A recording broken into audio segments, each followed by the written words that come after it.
마태복음 26장 17절에서 30절 말씀.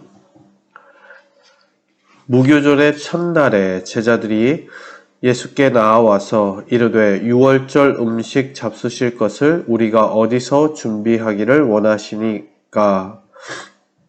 이르시되 성한 아무에게나 가서 이르되 선생님, 말씀이 내 때가 가까이 왔으니 내 제자들과 함께 유월절 내 집에서 지키겠다 하시더라 하라 하시니, 제자들이 예수께서 시키신 대로 하여 유월절을 준비하였더라. 저물 때에 예수께서 12 제자와 함께 앉으셨더니 그들이 먹을 때에 이르시되 내가 진실로 너희에게 이르노니 너희 중에 한 사람이 나를 팔리라 하시니, 그들이 몹시 근심하여 각각 여짜오되 주여 나는 아니지요. 대답하여 이르시되 나와 함께 그릇에 손을 넣는 그가 나를 팔리라. 인자는 자기에 대하여 기록된 대로 가거니와 인자를 파는 그 사람에게는 화가 있으리로다. 그 사람은 차라리 태어나지 아니하였더라면 제게 좋을 뻔하였느니라. 예수를 파는 유다가 대답하여 이르되 라삐여 나는 아니지요. 대답하시되 내가 말하였도다 하시니라. 그들이 먹을 때에 예수께서 떡을 가지사 축복하시고 떼어 제자들에게 주시며 이르시되 받아서 먹으라. 이것은 내 몸이니라 하시고, 또 잔을 가지사 감사 기도하시고 그들에게 주시며 이르시되 너희가 다 이것을 마시라. 이것은 죄 사함을 얻게 하려고 많은 사람을 위하여 흘리는 바 나의 피 곧 언약의 피니라. 그러나 너희에게 이르노니 내가 포도나무에서 난 것을 이제부터 내 아버지의 나라에서 새 것으로 너희와 함께 마시는 날까지 마시지 아니하리라 하시니라. 이에 그들이 찬미하고 감람산으로 나아가니라. 아멘.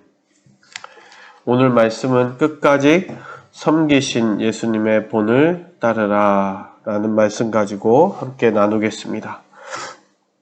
오늘 예수님께서는 당신의 미래에 대한 이야기, 또한 장래에 대한 이야기도 하셨고, 그 고난을 당하실 것이다 라고 이야기하시는 장면에, 또한 실제로 이제 유월절 명절이 시작되었고 그 첫날 첫 저녁이 되었습니다. 예수님의 고난과 그 죽음이 정말로 이제는 현실화되는 것, 그리고 어떻게 보면 그 계획대로 그 운명처럼 따라가시는 그런 모습을 보게 되고, 이제부터 무언가 계획대로 되고 있다는 것, 그리고 그것에 어떻게 보면 순리처럼 그 역사가 흘러가고 있다는 것을 우리가 조금씩 느끼게 됩니다.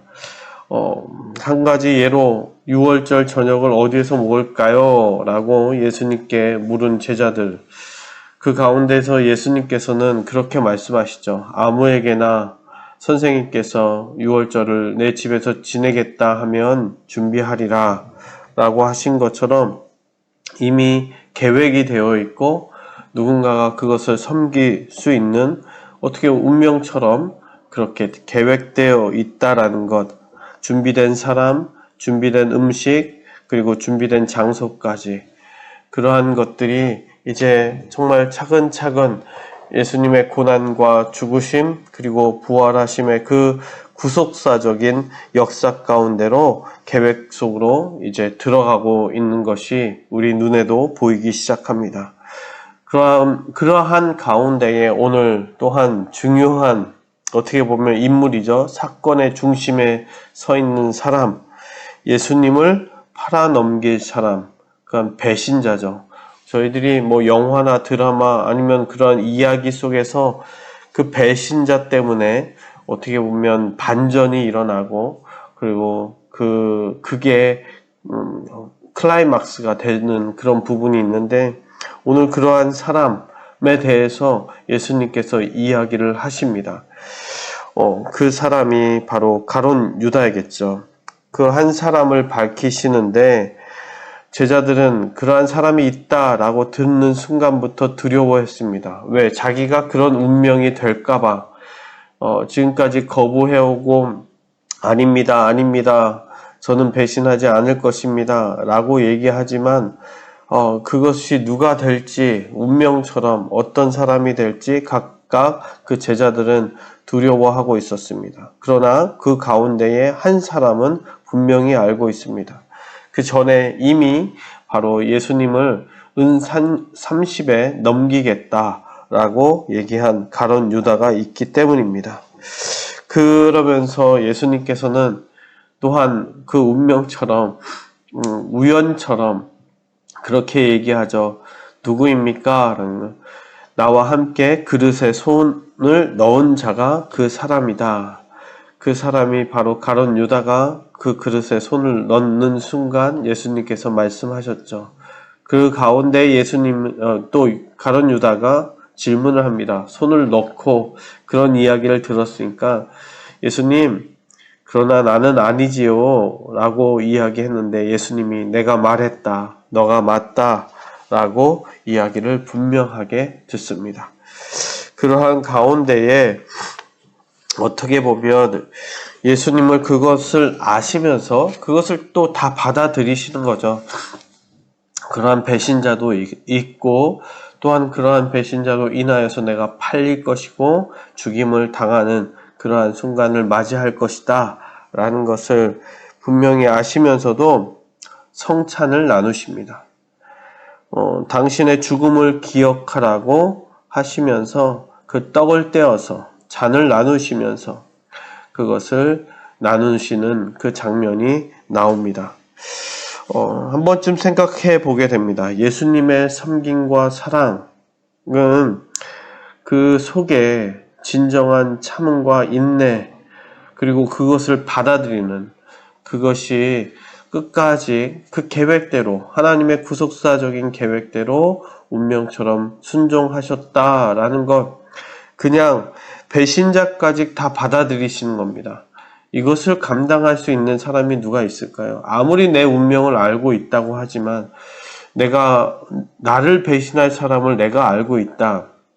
그러면 얼마나 힘겨울까요? 그런 사람이 있다고 그러면 먼저 공격할 것 같아요. 그것을 막을 것 같습니다.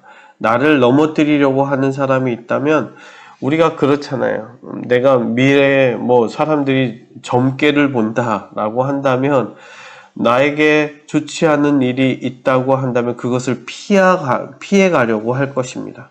그러나 예수님은 그것을 받아들이시고 그 배신자를 아시면서도 그냥 내버려 두시는 것, 그것이 예수님께서 감당하신 그 십자가와 그 섬김과 사랑, 그것이 우리들에게 베풀어 주신 은혜라는 것입니다.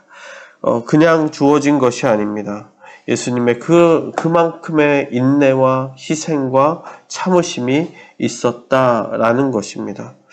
다시 한번 저희들도 끝까지 섬기셨던 예수님의 희생으로 저희 받은 그 은혜로 살고 있는 저희들, 그 은혜로 오늘도 하루도 하나님, 내가 내 자신의 그 마음과 내 자신의 생각과 내 의지로는 할 수 없지만 예수님의 그 사랑으로, 그 은혜로 오늘 하루도 견디며 버티며 나의 십자가를 감당하겠습니다.